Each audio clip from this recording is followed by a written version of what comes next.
It's absolutely essential. Saying it's like no combat he's ever experienced before.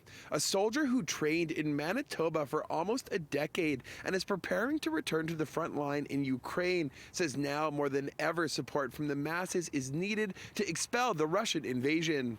And it really brings the heat on the Russians because then we run the night. Touching on how crowdsourced night fighting gear had given them an advantage on the battlefield, member of the chosen company, Wayne Hallett, saw combat in Ukraine numerous times during a 6-month tour that ended in December. Preparing to go back next month, he says grassroots efforts to support soldiers is critical as the war with Russia enters year 2 and political support slows.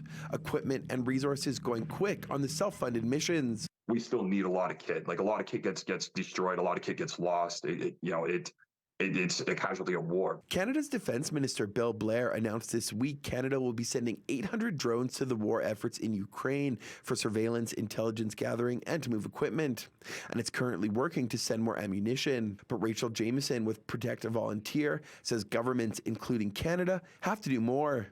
I don't think I'm exaggerating to say that the fate of the free world is at stake here. She says while enormous numbers are in the press around contributions to Ukraine, the funds are in the form of large pieces of equipment, saying it's grassroots organizations that are providing other life-saving support. The little stuff, the things like tourniquets, the vests, the boots, things that every single soldier needs, those are not necessarily being provided by those sorts of aid.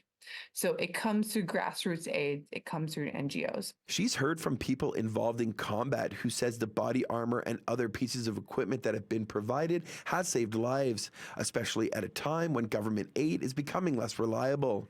She says proper equipment keeps experienced soldiers on the front line.